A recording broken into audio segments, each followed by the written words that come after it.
Bienvenidos a su programa Justicia para Todos. Soy el abogado Héctor Becerra Orefice y como ustedes saben, lo que se pretende en este programa es que ustedes conozcan sus derechos y obligaciones, pero de una forma clara, de una forma sencilla, de una forma resumida. El día de hoy vamos a platicar de un tema muy interesante que tiene que ver con los derechos de los animales. ¿Cuál es la legislación que se les aplica? ¿Cuál es la jurisprudencia que se está aplicando a estos casos? Quédese porque se va a poner muy interesante este programa y seguramente le puede ser de gran ayuda a usted, a un familiar, a un amigo o a un animal. Vamos y entramos de lleno a este gran programa. Muchas gracias.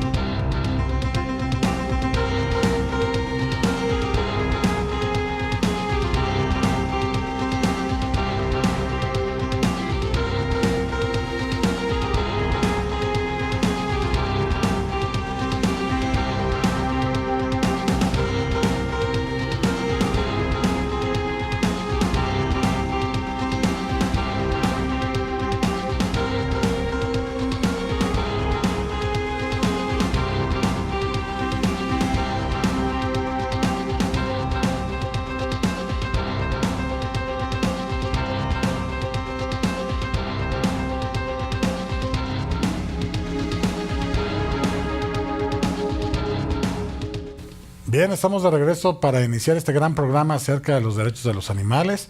Para ello he invitado a varias personas muy reconocidas y los cuales les agradezco mucho que se encuentren aquí en el programa. Estamos de manteles largos porque es un tema muy sensible, es un tema muy importante. Yo creo que socialmente hablando todos tenemos muchos sentidos por los animalitos y hay que reconocerles sus derechos como tal.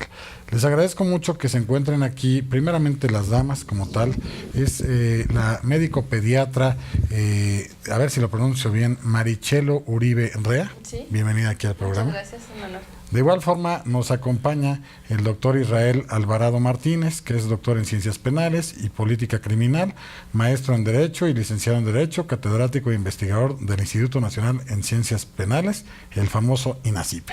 Bienvenido aquí. Muchísimas gracias, buena tarde. Bien.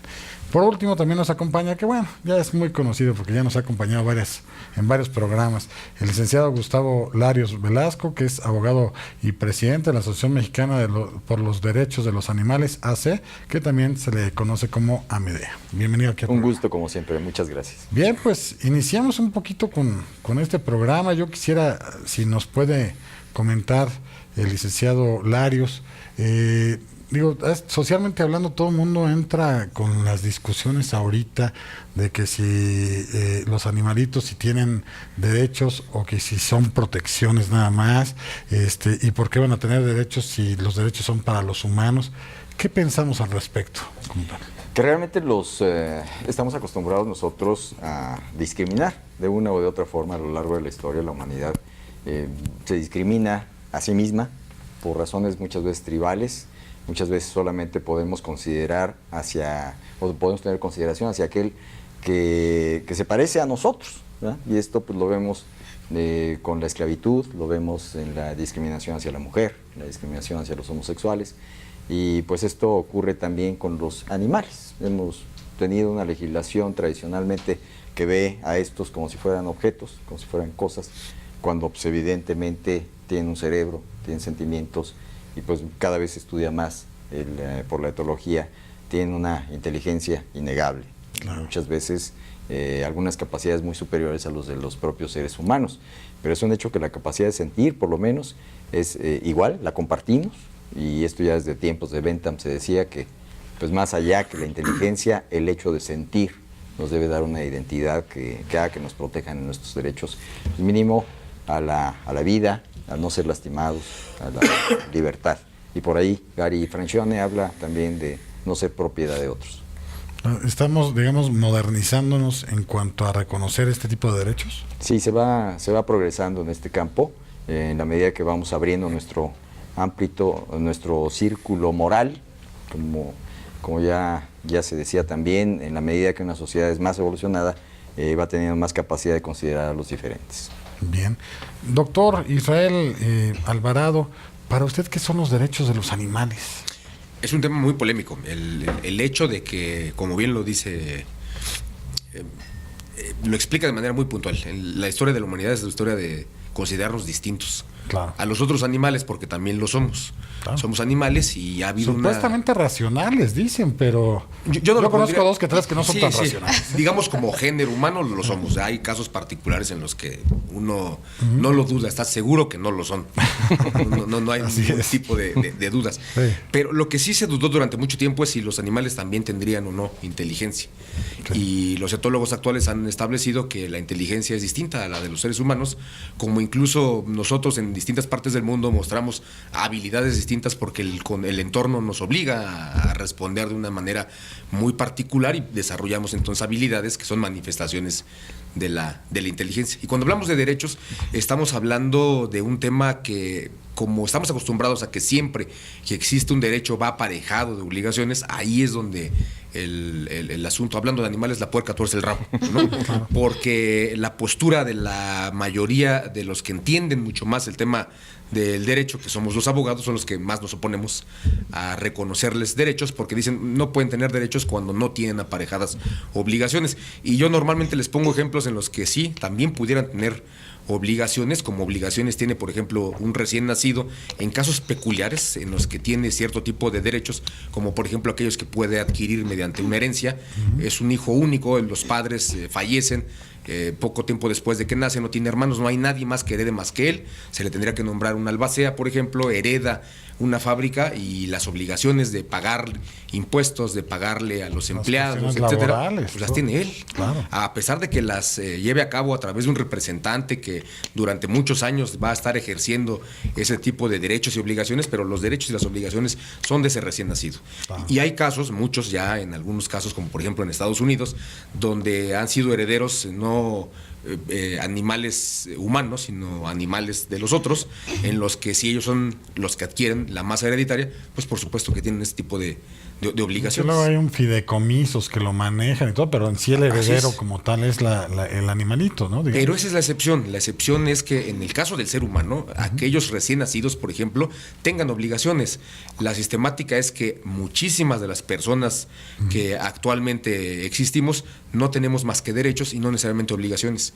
Una persona que, por ejemplo, tiene síndrome de Down, un recién nacido, tienen prácticamente todos los derechos que tienen reconocidas las demás personas y en algunos casos hasta más derechos a su favor, sin que necesariamente se les tenga que exigir el cumplimiento de obligaciones para que se les reconozca la calidad de titulares de esos derechos, y entonces tendremos que equiparar a un animal que es también un ser sintiente como un recién nacido, que tiene obligaciones, digo que tiene derechos fundamentalmente, que excepcionalmente puede ser también responsable de algunas obligaciones, pero que la sistemática es que no lo tiene, igual que el ser humano. Yo me acuerdo en algunas clases, en algunas sesiones, que decían, bueno, ¿cómo puedes definir a una persona? Y decían, es un centro de imputación de derechos y obligaciones. Sí.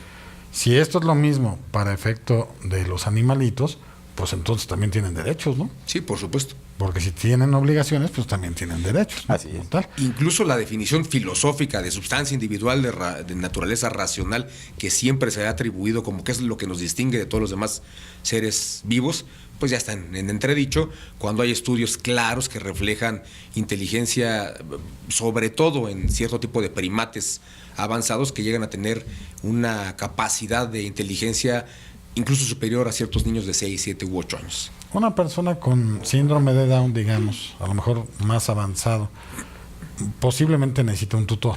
Sí.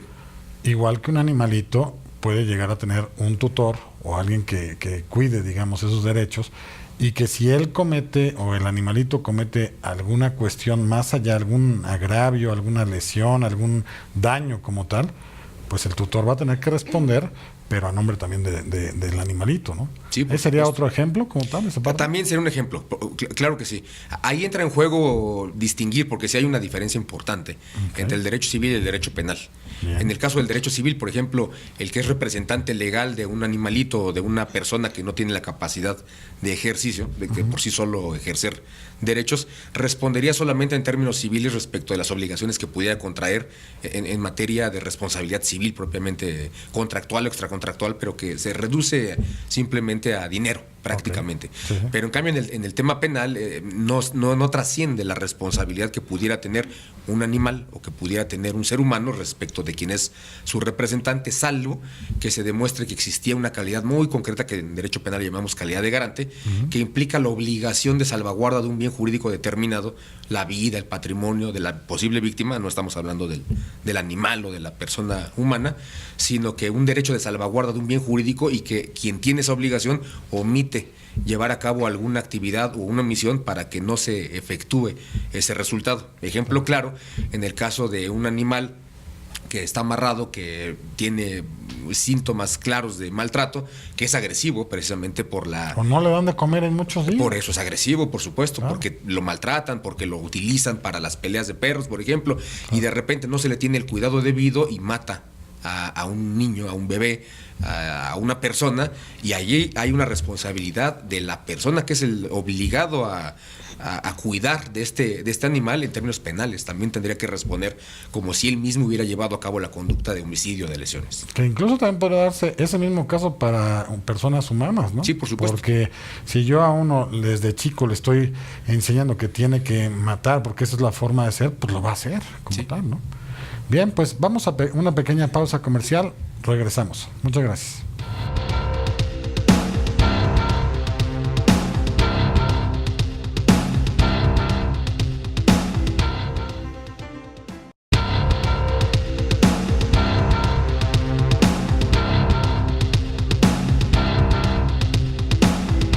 Bien, estamos de regreso para seguir platicando de los derechos de los animales.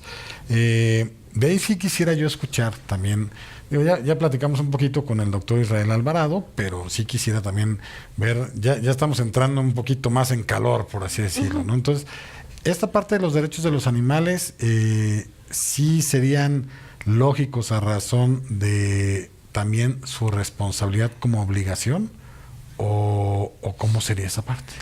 Sí, desde luego, pues un animal, nosotros como abogados sabemos que no puede ser imputable, ¿no? Es un hecho, pero desde luego esta situación de que no puedan ejercer por sí mismos sus derechos no quiere decir que no puedan ser tutelares de los mismos. Desde luego, ahora nos llamó mucho la atención unas recientes tesis de la Corte publicadas en el Semanario Judicial de la Federación del pasado 24 de noviembre, que hace una interpretación del artículo 1 de la Constitución en cuanto a los derechos humanos y sobre todo con el principio de progresividad, en el sentido de que es importante y debe ser tutelada la vida de los animales. Si me permite, me gustaría leer una parte de esta tesis que dice: orden de privación de la vida de un animal por representar un riesgo para la salud pública. Se refiere a varias cuestiones. Una de ellas, actualizar la excepción al principio de definitividad por razones que se consideran aquí, pero lo importante es esta lectura. Dice: el análisis correspondiente debe realizarse bajo el principio de progresividad, de acuerdo con el método de interpretación conforme previsto en el artículo 1 de la Constitución Política. Y está aludiendo a la propiedad, porque una autoridad administrativa ordena la muerte de un animal por considerar que puede ser peligroso para la salud pública. Entonces resuelve el Tribunal Colegiado de Circuito, en este caso el 10º, y dice que si dicha propiedad la constituye un ser vivo, el Estado no puede traspasarla a su arbitrio y disponer el sacrificio de este como mera medida de prevención sin la debida fundamentación y motivación. Más adelante dice: el reconocimiento por parte de la especie humana del derecho a la existencia de los animales constituye el fundamento de la coexistencia entre las especies en el mundo, y todo acto que implica la muerte de un ser vivo no puede escapar de la máxima protección del Estado. Entonces, esto realmente llama mucho la atención. En otra de las tesis dice también específicamente que es la obligación de todas las autoridades de proteger y maximizar los derechos humanos que per se implican y trascienden a la vida de un ser vivo con independencia de su especie. Es un hecho que se está avanzando mucho ya desde la perspectiva ahora de los órganos jurisdiccionales, de considerar pues esta protección a los animales que antes ni siquiera se observaba. Era vamos, hasta motivo de escarnio el que se hablara de que los animales pudieran tener una protección por sí mismos, ¿no? Empezó a cambiar mucho esto por el hecho mismo de que en la penalización se podía sancionar, como de hecho ocurre ahora, se puede sancionar al dueño de un animal. Aquí el derecho de propiedad, pues ¿dónde queda? Claro. Si maltrata a su propiedad, le hace daño a su propiedad y él mismo es sancionado. Entonces, obviamente ya se está reconociendo desde este ámbito que no se trata de un objeto, se trata de un ser vivo con capacidad de sufrir y que, pues de acuerdo a este principio de progresividad, pues, se debe de ampliar la tutela a la vida, no solamente de los humanos. Hay ciertas formalidades para que se le prive, digamos, de la vida, digamos. Así es. Claro. Ahora, aquí con el doctor Israel Alvarado, yo sí le quisiera preguntar, México realmente, en comparación con otros países, ¿cómo estamos? ¿En qué porcentaje más o menos? O sea, supongo que hay países que están más adelantados que nosotros en tutelar este tipo de derechos, o estamos en pañales, o estamos más o menos bien, o somos un ejemplo mundial. Estamos casi, digamos que no a medio camino, sino un poquito antes de llegar a la mitad, quizá comparado con los países más avanzados. Ajá. No estamos en ceros, por supuesto. No es nuevo tampoco la protección que se hace de los animales. Sobre todo, empieza a cobrar mucho auge cuando se empieza a hablar del maltrato animal.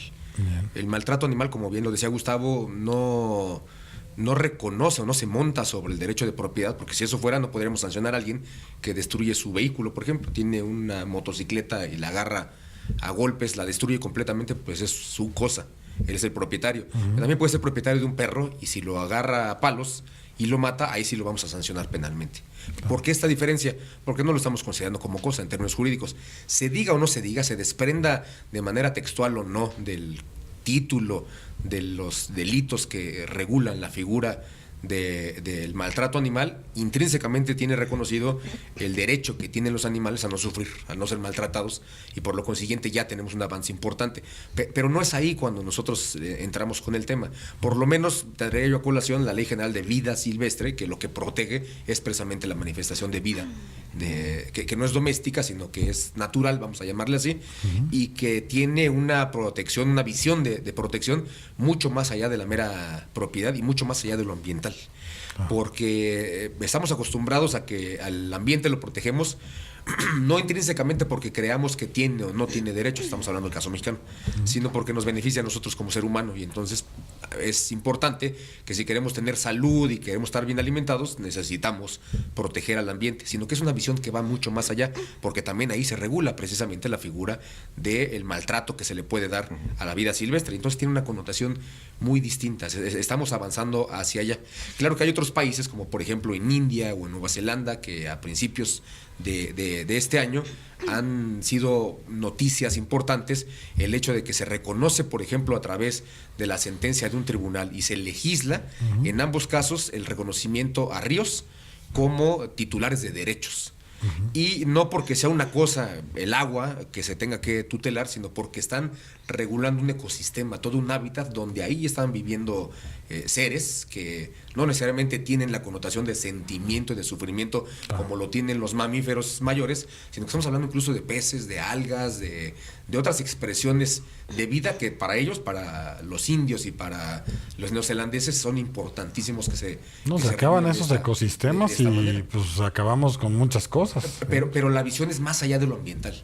Okay. Es más allá de esa visión de los servicios ambientales que nos puedan proporcionar, uh-huh. Sino de tutela a ellos mismos intrínsecamente porque tienen derechos. Como el caso, por ejemplo, de muchos, no muchos, pero sí ya algunas sentencias que han habido en Argentina, por ejemplo, donde se ordena que se libere a un primate, a un orangután, a varios orangutanes, porque de un zoológico, porque al tenerlos en cautiverio se está violentando uno de los derechos que ya se tienen reconocidos en esas latitudes al respecto, que es la libertad, por ejemplo. El hecho de que ellos estén privados de la libertad atenta contra uno de los principales derechos que han sido ya reconocidos en estas latitudes, y en México estamos caminando hacia allá. Esta lectura de la tesis aislada del colegiado da cuenta de ello, pero todavía no llegamos a reconocer, al colegiado le faltó todavía decir que si los protegemos es porque tienen derechos. Y estuvo a casi nada de hacerlo, pero quizá no consideró que era el momento oportuno para entrar a ese debate, y solamente dice que no se les puede autorizar a que se les priven de la vida así como así, sino que se tienen que cumplir cierto tipo de requisitos. ¿Y la legislación realmente que comprendería al Estado mexicano en materia de animales, cuál sería? Quizá lo más importante en términos de actualidad y de jerarquización es la Constitución de la Ciudad de México. Ahí se establece ya la necesidad de protegerlos como seres sintientes y de tutelarlos, además de que el Código Penal del Distrito Federal y de muchas entidades federativas, pero por poner un ejemplo, Coahuila, por ejemplo, y el Distrito Federal, la Federación incluso acaba de regular en el Código Penal Federal el caso de las peleas de perros. Qué buena intención tuvieron nuestros legisladores, qué bien que estén preocupados por eso, qué mal que no hayan sabido que no es competencia federal, sino del fuero común, pero bueno, por lo menos abren el panorama para una discusión importante. Claro. Y bueno, entonces está la Constitución de la Ciudad de México, pero en la Constitución Federal no hay como tal artículos expresos. Sino... No, de manera expresa ninguno. Okay. De manera, digamos, referencial, me parece que sería forzado el derecho al medio ambiente sano, porque entonces caeríamos en esa falsa discusión de que lo que estamos protegiendo es el ambiente y no los derechos que tienen de manera directa los animales. Así es que yo no diría que encuentro ninguna expresión de la Constitución para que nos permita hacer de la federal una interpretación en ese sentido. Bien, vamos a una pequeña pausa comercial, regresamos. Muchas gracias.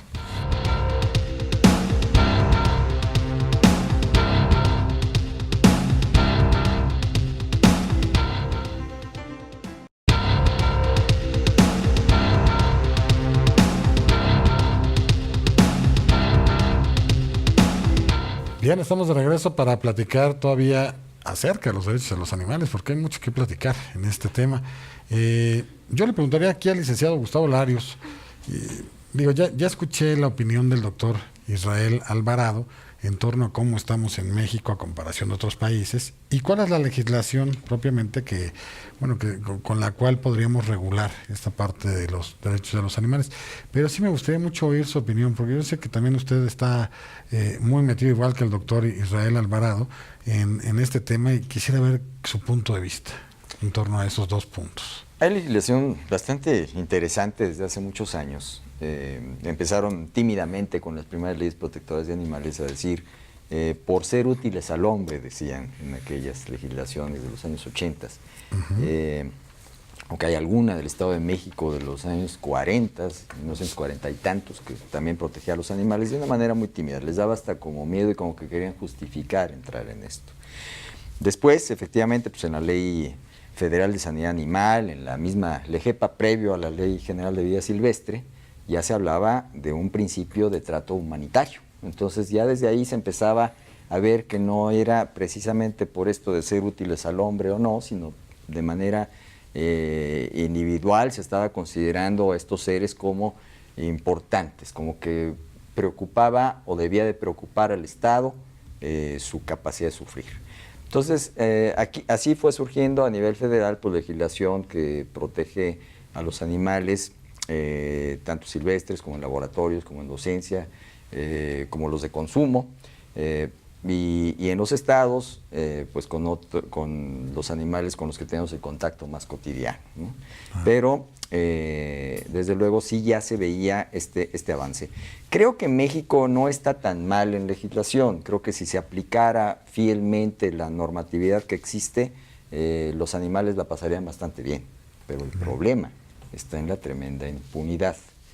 No está convencida la autoridad o quizá no estén en los cargos para aplicar estas leyes las personas adecuadas desde un perfil psicológico y obviamente del convencimiento que deben tener como profesionales del derecho, ¿no?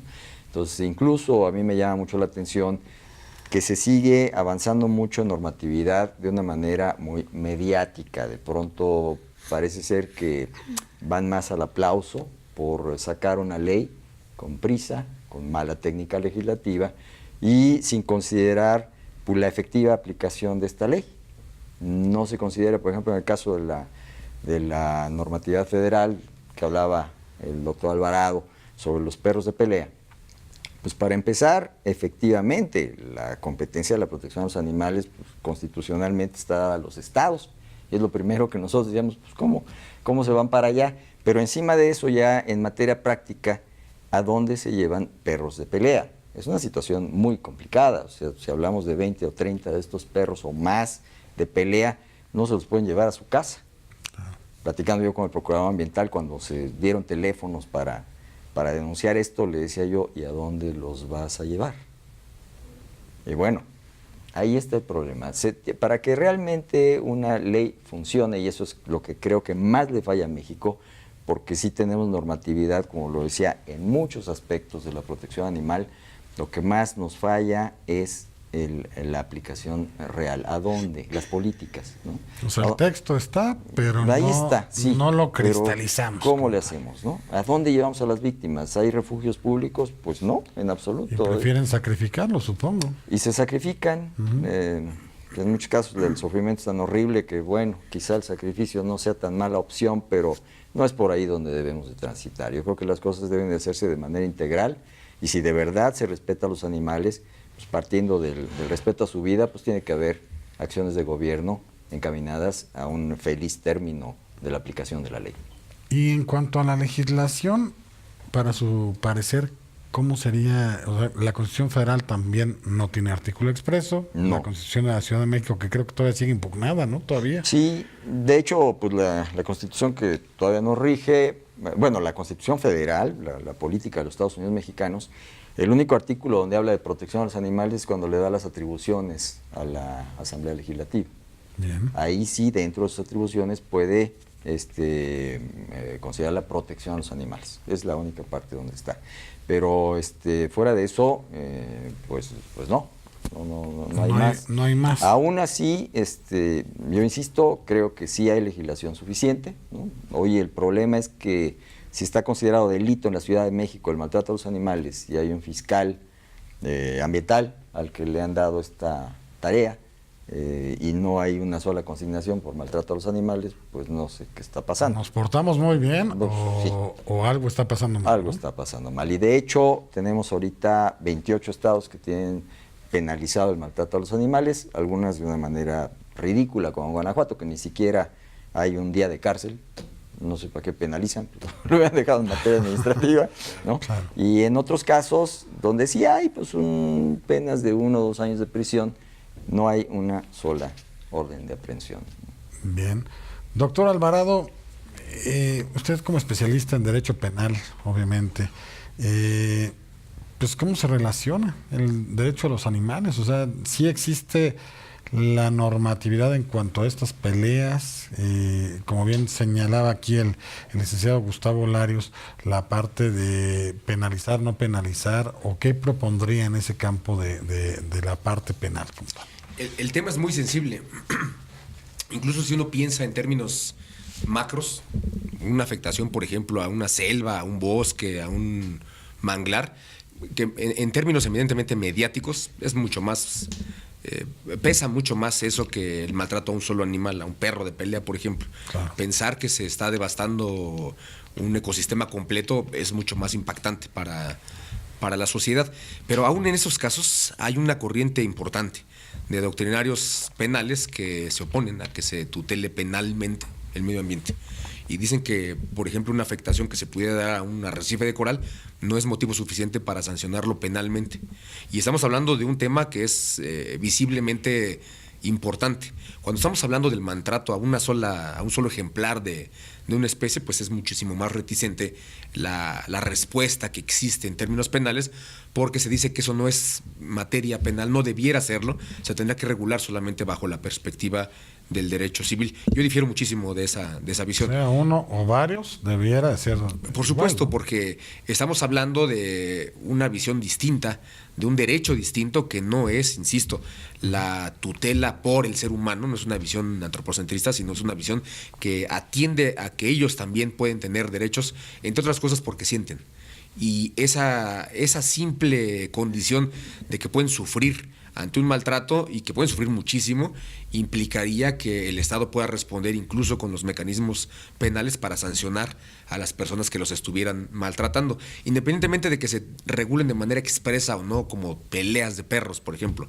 El simple hecho de que estén regulados como maltrato animal podrían entrar dependiendo de la redacción específica que tuviera cada uno de los tipos penales, pero en términos generales, maltrato animal es cualquier cosa, una corrida de toros, una pelea de perros, una pelea de pececillos estos que se ponen los beta, por ejemplo, famosos, o expresiones como los que se dan en materia un tanto cultural en algunas regiones de Yucatán, por ejemplo, que consiste en colgar a un pato como si fuera una piñata y tratar de desprenderle la cabeza a tirones, y pues el animal sufre mientras se le están dando estos tratos, por ejemplo, ¿no?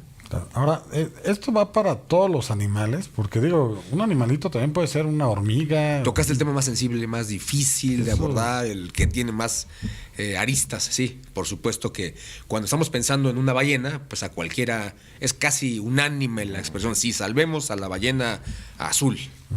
No hay que matar una ballena azul. Pero ¿qué tal con una hormiga?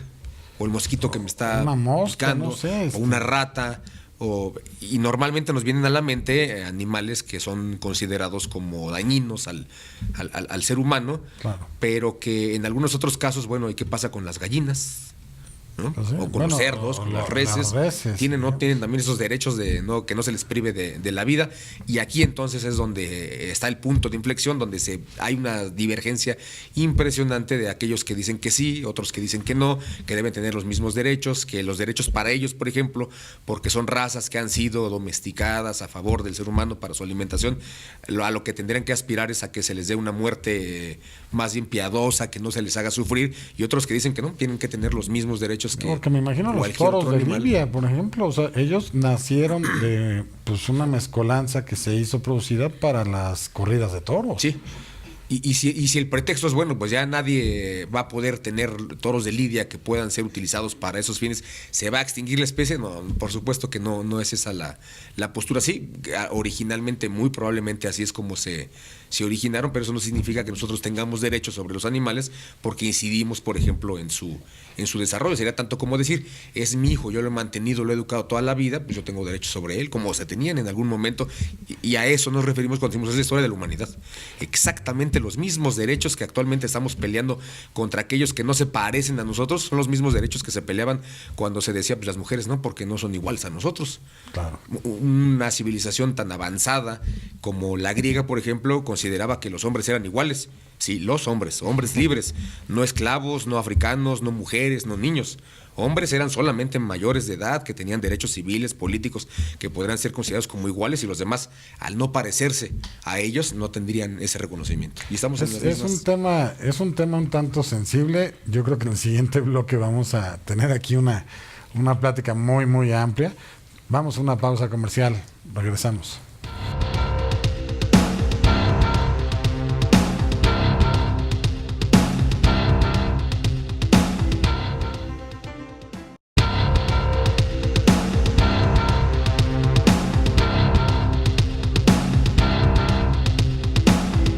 Bien, estamos de regreso y bueno, seguimos platicando un tema un tantito sensible, un tema, digamos, muy controversial. Yo sí quisiera escuchar aquí la opinión del licenciado Gustavo Larios en torno a por qué hacemos la división de animalitos o no debemos de hacer la división desde una hormiga hasta una ballena. ¿Todos tendrían la misma protección? ¿O cuáles sí o cuáles no? Y los animales con los cuales el ser humano normalmente pues se abastece para comer, las reses, los puercos, las gallinas, no sé. En un momento de una verdadera evolución ética de una comunidad, pues deben de respetarse a todos por igual, no tiene por qué haber diferencia. Es un sujeto peligroso aquel que tortura a un perro, como el que tortura a un cerdito, exactamente igual, e incluso a un ratón. El ratón tiene la misma sensibilidad que los demás animales y que tenemos nosotros, tiene un sistemita nervioso central idéntico. Y aquel que lo tortura es un sujeto peligroso, muy peligroso, y de acuerdo a los estudios que se han hecho por los criminólogos, no es que esté a punto de dar el paso, no, ya está en el camino, ya es un sujeto peligroso. del que la sociedad debe de tomar en cuenta, tomar sus precauciones y rehabilitar.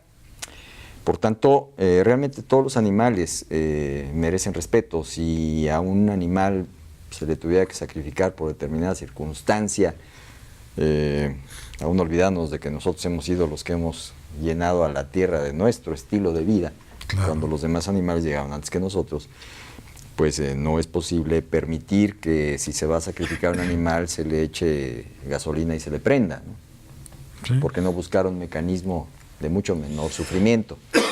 Pero estas tesis aisladas del tribunal nos hacen pensar mucho sobre esto de los derechos humanos y el principio de progresividad y a lo que nosotros podemos aspirar.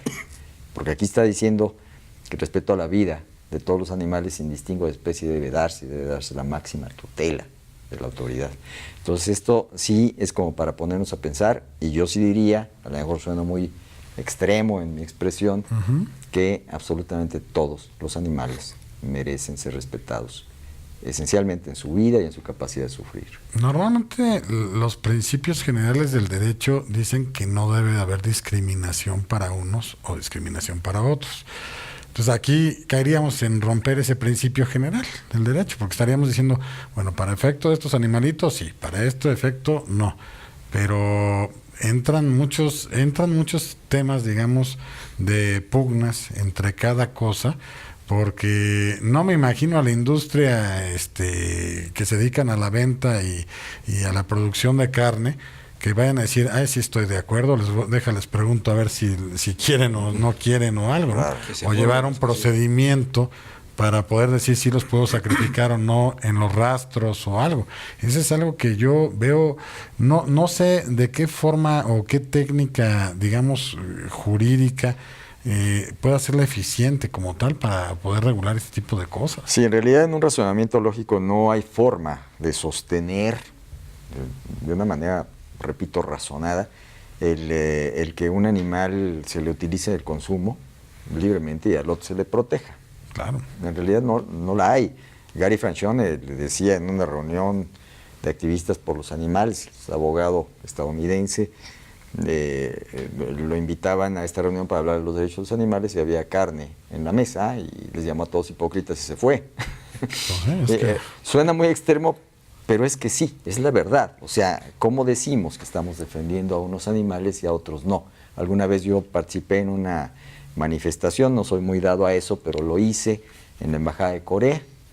Salió un coreano y nos dijo algo muy lógico. Dice, pero si ustedes se comen a las vacas, ¿cuál es el problema con comerse a los perros? ¿Sí? Es muy cierto. Claro. O sea, ¿qué estamos protestando aquí cuando en mi país se están comiendo a las vacas, a los cerdos? Y no solo eso, cómo los están matando en la realidad, ¿no? Pero sí, yo creo que la respuesta es no cabe un razonamiento lógico en el que se divida. Incluso yo no estaba muy de acuerdo, yo compartía la opinión de quienes no estaban conformes con el proyecto Gran Simio, que ha hecho avances importantísimos, pero que justamente la base de su filosofía es el parecido que existe con los humanos, ¿no? Los tres grandes primates, orangutanes, gorilas, chimpancés, se parecen tanto a nosotros que merecen ser respetados. Pero si no se trata de que se parezcan a nosotros, seguimos siendo entonces súper antropocéntricos aún en esa defensa de los animales. Claro. Yo creo que debemos de aprender a respetar a los diferentes y la mejor forma de hacerlo es con los totalmente diferentes. Además de esos precedentes de la Corte que usted dio lectura, ¿existen algunas otras tesis, ya sean aisladas o jurisprudencias o algo emitidas por la máxima Suprema Corte de la Justicia Nacional? A mí me alegró mucho que el director jurídico de nuestra organización, el abogado Miguel Uribe, encontrara estas tesis, porque me sorprendió. La verdad es que, ha sido demasiado, ¿cómo diría yo?, visceral la forma en que se ha regulado. Esto no ha habido una intervención como yo quisiera de abogados en este campo. Ahora recientemente las últimas reformas a la ley protectora de animales son hasta contraproducentes, diría yo, ¿no? Se crea una agencia de protección animal, creo que se llama ahora, en la Ciudad de México, y dentro de sus atribuciones, pues está vigilar. Tiene unas atribuciones bastante confusas, a mí no me quedaron del todo claras, pero algo se ve ahí como que va a ser una especie de vigilante de lo que están haciendo todos los que tengan que ver con la protección animal, y se coordinará con la PAO, dice por ahí en algunos artículos. Y en este campo, pues es muy penoso que está como titular quien vigila acciones jurídicas, acciones de abogados, a un veterinario. Bien. Desde ahí estamos mal. Ahí está. No es la forma especial que debe de ser, ni específica como tal. Bien, doctor Alvarado, es un tema, insisto, muy delicado. Es un tema que no sé si debemos de verlo bajo la óptica de blanco y negro o tratar de llegar a un punto gris, digamos, en este tipo de tema, porque no sé si se le debe de dar derechos a una mosca, a una hormiga. No sé cuál es su opinión, o si usted conoce algunos precedentes de la Corte, a lo mejor a nivel, no sé, a nivel mundial, de algo que pueda darnos un horizonte en ese sentido. Hasta donde yo sé, no existe ninguna manifestación judicial que se refiera a ese tema, que digamos que en el ambiente de protección animal se llama especismo. Sí. Diferenciar los derechos que tienen unas u otras especies por el parecido que tienen con nosotros. No es algo nuevo tampoco. Piénsese, por ejemplo, que en algún momento, cuando se regulaba penalmente, todavía sigue regulando penalmente, el hecho de que alguien que maltrate un cadáver humano es susceptible de cometer un delito que se le llama inhumación y exhumación clandestina, que no tiene nada que ver con eso, pero que están ahí regulados, y que una postura muy importante de mediados del siglo antepasado en Francia era porque se parecían, tenían signos de humanidad, se parecían tanto a los seres humanos, pues por supuesto que se parecían, pues lo único que les falta es estar vivos, ¿no? Eran idénticos, y por eso es que se justificaba su tutela. Eso da muy clara cuenta de cuál es la situación que tenemos respecto de estos animales. Pero tampoco es nada nuevo, digamos. Se mencionaba, decías tú en concreto, hacer unas diferencias puede significar discriminación. Sin embargo, no siempre. Cuando las diferencias son en beneficio, no implican necesariamente discriminación.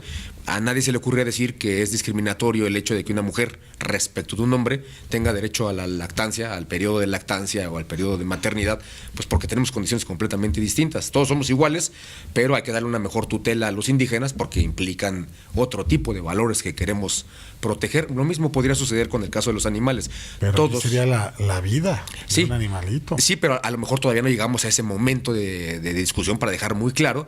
Lo que sí queda muy claro es que en algunas expresiones, por ejemplo, de protección a determinadas especies, se hace porque existe una mezcla también en términos ambientales, no nada más en términos de los derechos que tienen. ¿Qué me interesa proteger más? ¿Un mamífero u otro? Pues igual, nada más que si uno está en peligro de extinción, me interesa mucho más cuidarlo, porque más allá de los derechos que estoy salvaguardando de ellos en particular, implica que si desaparece esa especie, me puede afectar toda la cadena trófica y me pueden desaparecer muchas más especies, y se puede modificar todo el ambiente de manera significativa en un punto determinado, o puede tener implicaciones que ni siquiera somos capaces de imaginarnos a nivel mundial, por ejemplo. Claro. Bien, pues vamos a una pausa comercial, regresamos para seguir platicando porque es un tema bastante controversial, pero bastante ilustrativo. Muchas gracias.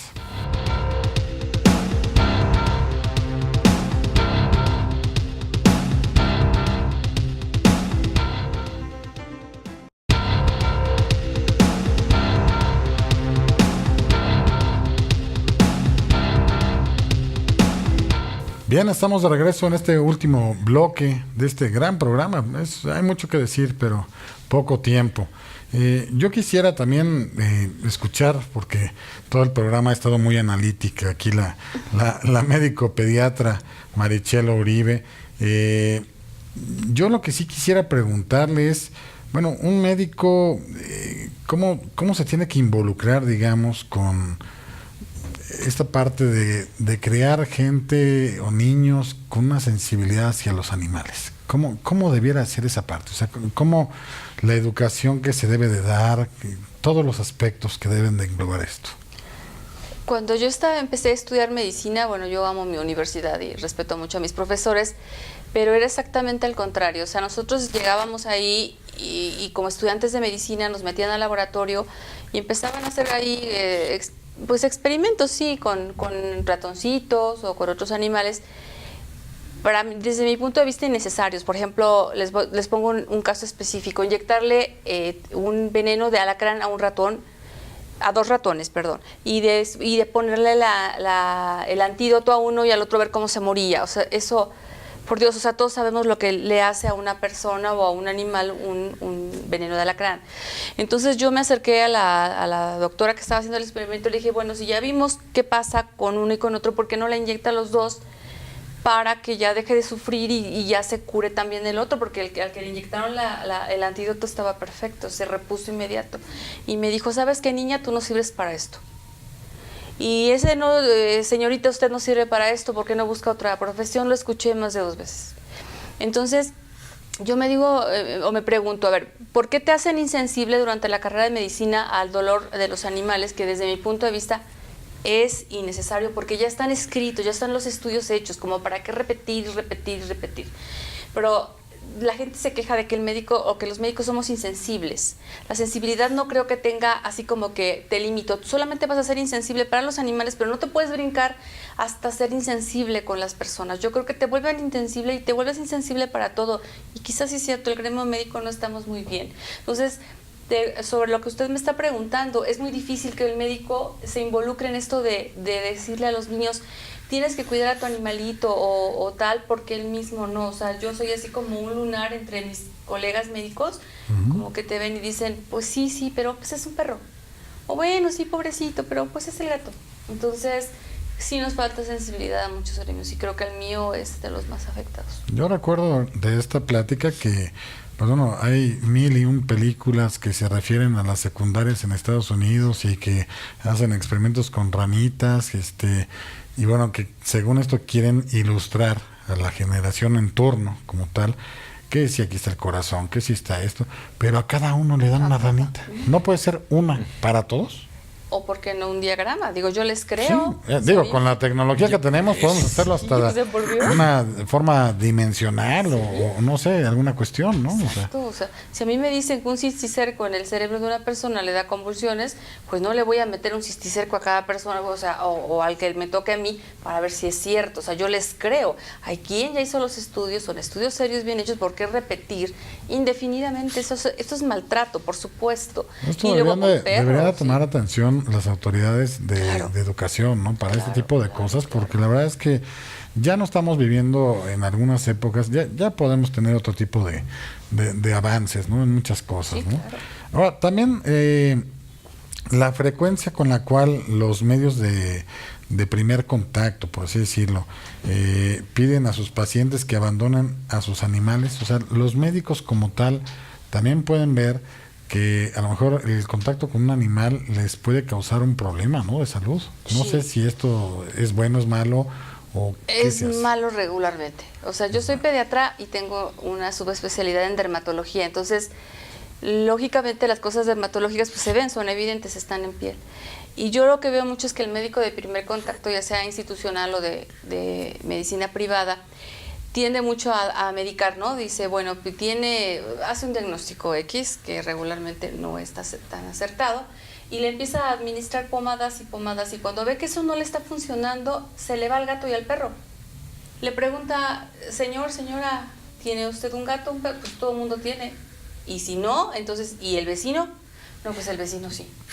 No, es que seguro. Entonces, en primer lugar, son pocas las enfermedades que se pueden transmitir de un animalito de este tipo a un niño. Por ejemplo, una tiña voy a poner.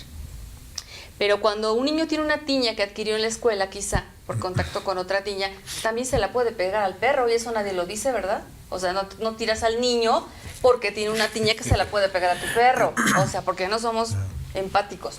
Entonces, ahora, si sí la tiene, o a lo mejor lo recogí de la calle y tiene una tiña, porque no lo curo, porque lo tiro. Y eso es lo más común. Ayer les contaba, inclusive a los abogados, tuve un paciente precisamente, y llega conmigo con una dermatitis atópica que no tiene nada que ver con los animales, y me dijo el señor, es que lleva 1 mes y medio mi hija rascándose sobre todo en la noche, estamos desesperados, ya le pusimos muchas cosas y ya nuestra doctora nos dijo que nos deshiciéramos del gato y el perro y ya lo hicimos y no funciona.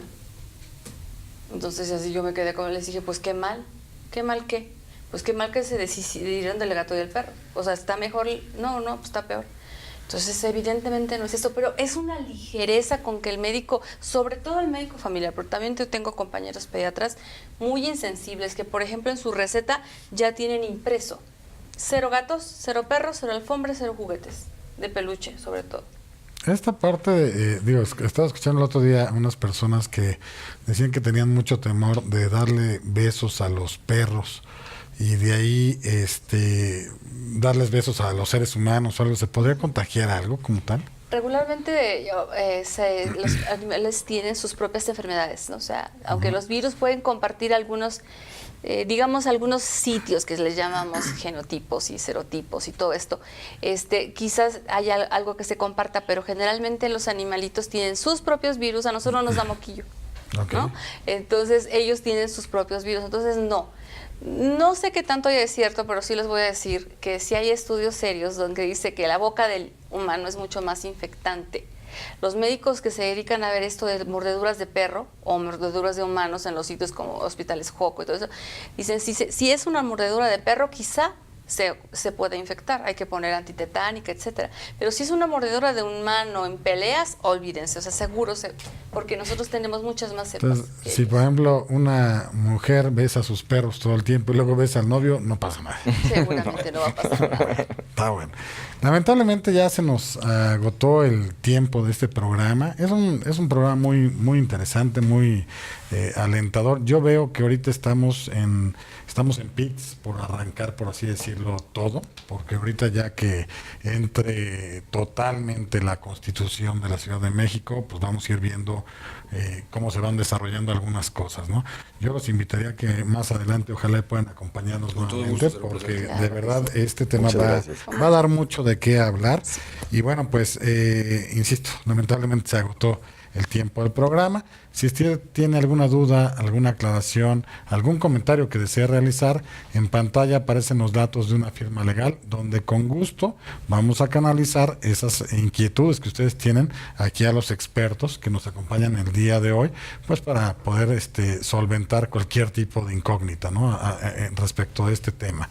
Bien, pues también les recuerdo que pueden vernos en nuestras redes sociales, déjenos sus comentarios, todo eso nos sirve para mejorar este programa, nos sirve para saber qué temas les gustaría que platicáramos, a quiénes les gustaría que invitáramos aquí al programa. Les recuerdo cómo nos pueden encontrar en YouTube bajo la plataforma o bajo el nombre más bien de Justicia para Todos. Ahí pueden ver todos los programas que se han estado transmitiendo, donde hemos hablado de derechos, de obligaciones, temas polémicos, temas de mucho interés. Y pues bueno, ya tenemos 3 años aquí en el programa, entonces ya tenemos pues un ratito, ¿no? Como tal. También nos encuentran en Facebook y en Twitter bajo el nombre de Justicia para Todos TV. Ahí nada más hay que agregarle el TV, Justicia para Todos TV. Y de verdad, dejen todos sus cuestionamientos, porque todo eso nos hace que se nutra este programa para que sea mejor cada día. Bien, pues no me resta más que agradecerles aquí a los panelistas que nos acompañaron el día de hoy. De verdad es un honor tenerlos aquí, espero verlos próximamente. A la producción por hacer posible el mismo y agradecerles a ustedes, televidentes, ustedes que nos han sintonizado en un programa más de Justicia para Todos, invitándolos, exhortándolos a que nos acompañen la próxima semana en un programa más de Justicia para Todos, que son temas muy interesantes para todos ustedes, recordándoles nuestro lema, el cual es: la justicia es ciega, pero nosotros no.